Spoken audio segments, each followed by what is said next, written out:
And now on the programme, I'd like to bring in Professor Scott Lucas. He joins us live from University College Dublin. Thanks very much indeed for making the time to speak to us on France 24 today, Professor.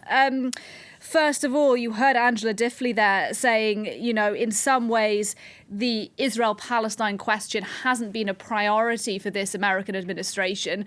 Therefore, what kind of expectations do you have of this visit by Antony Blinken?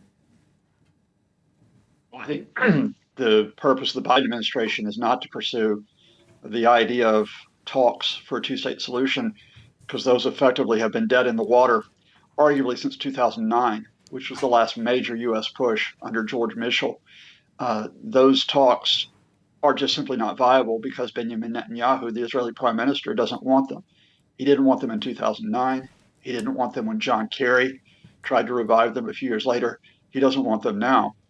And so in those circumstances, and especially as the Netanyahu government moves further and further to the right with an attempt to limit Israel's judiciary, you just try to prevent provocations.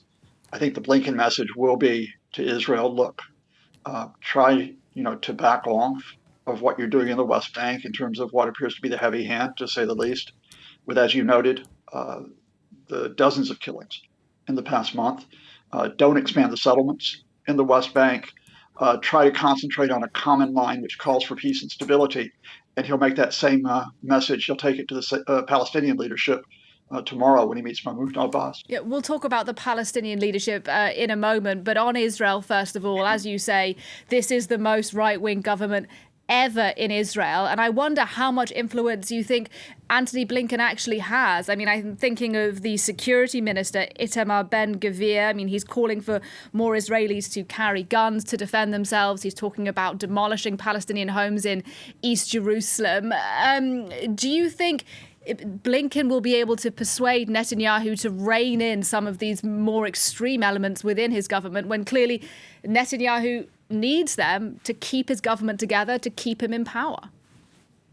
No, I don't really think so. It's striking that in December 2016, Blinken's predecessor, John Kerry, said as he was leaving office that this was the most right-wing Israeli government in history and was hostage to extremist elements. Arguably, the Israeli government's even further right-wing, as you note. When you have a prime minister, Benjamin Netanyahu, because he's in deep legal trouble, trying to almost break up the Israeli judiciary, Antony Blinken can't really do anything about that. Antony Blinken can't do much about Mr. Ben-Gvir and his very far-right messages. What Blinken can do, I think, is to put the emphasis on the areas where you have cooperation between Israel and the United States, which is where Iran comes into play. The first thing that the foreign minister, Eli Cohen, said as he welcomed Blinken today was, we are going to work with you to contain the threat from the Iranian regime. And the U.S. and Israel are doing that. Because the nuclear talks are stalled, there's much more emphasis on containing Iran, even to the extent of last weekend's Israeli attack on an Iranian military facility, probably a missile production facility. And I think as long as Washington says, look, we're going to work with you in the region, whether it's over Iran, whether it's over Syria, whether over its wider issues of security, then you kind of deflect from the fundamental problem, the base problem of Israel-Palestine and Mr. Netanyahu. And as you suggest there, I mean, the Israeli-Palestinian conflict can't be seen in isolation. You mentioned those attacks last week, a strike inside Iran that very likely was carried out by Israel. We know Iran backs some of these Palestinian militant groups, Hamas, for example. But does that really impact what we're looking at right now, given that many of these attacks inside Israel by Palestinians do seem to be sort of individual lone wolf attacks rather than those coordinated by these big groups? I mean, the Iranian regime would love to stir up trouble for Israel. But I think, trying to argue that the Iranian regime controls these groups, first of all, it's wrong.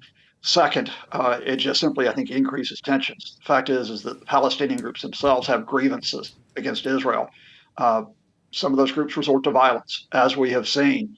And the core of this is that if you try to focus on Iran, at least when it comes to Israel-Palestine, that's a diversion from the fundamental problems that you and I have been talking about. All right. Thanks very much indeed, Professor Scott Lucas, talking to us there from University College Dublin. We appreciate your analysis and we appreciate your time.